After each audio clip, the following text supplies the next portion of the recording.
এখন আমি আপনাদের সাথে শেয়ার করছি একাদশী স্পেশাল সাবু দিয়ে করে নেওয়া স্পেশাল বিরিয়ানির রেসিপি। আর এই রেসিপিটা কিন্তু ইসকনের প্রভুদের দিয়ে করে নেওয়া হয়েছিল, আপনাদের সাথে শেয়ার করছি।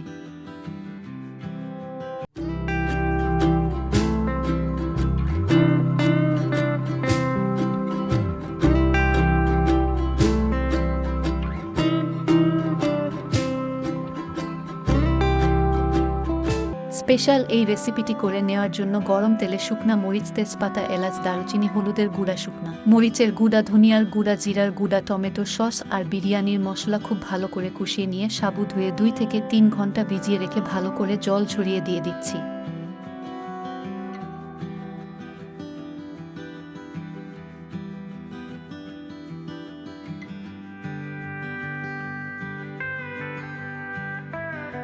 চুলার আঁচ মিডিয়াম লুতে রেখে সবকিছু সাবুগুলোর সাথে খুব ভালো করে মিশিয়ে নেওয়া হচ্ছে।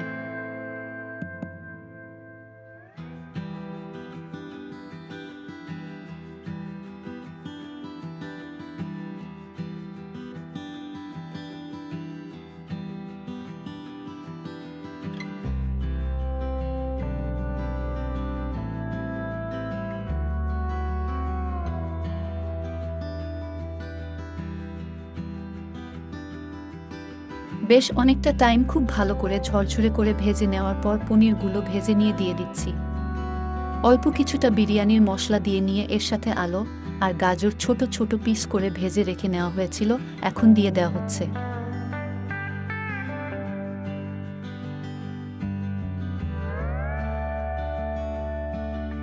ফুলকপি আর ক্যাপসিকাম খুব ভালো করে ভেজে রাখা হয়েছিল, এর সাথে দিয়ে দেওয়া হচ্ছে।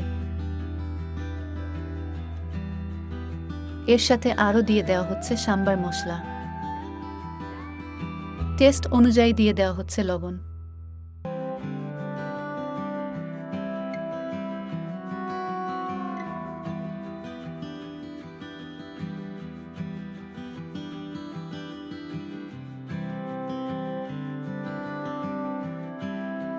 সবকিছু খুব ভালো করে মিশিয়ে নেওয়া হচ্ছে। চুলার আঁচটা কিন্তু মোটেও বাড়ানো যাবে না, মিডিয়াম লো আঁচে রেখে রান্নাটা করে নিতে হবে।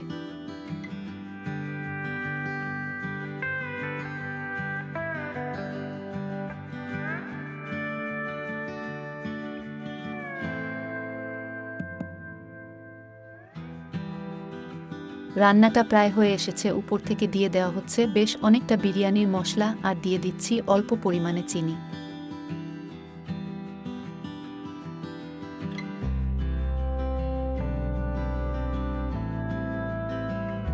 লো আঁচে রেখে বেশ অনেকটা সময় খুব ভালো করে রান্না করে নিয়ে একটি ঢাকনা দিয়ে ঢেকে দিয়ে চুলার আঁচটা একদম কমিয়ে দিয়ে দমে রেখে দেওয়া হচ্ছে।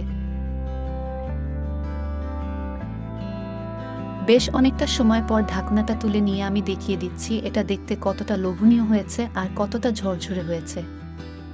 একাদশী স্পেশাল ইসকনের প্রভুদের হাতের স্পেশাল বিরিয়ানিটা আপনাদের সাথে শেয়ার করলাম, দেখে কেমন লেগেছে অবশ্যই কমেন্টস করে জানিয়ে দিবেন।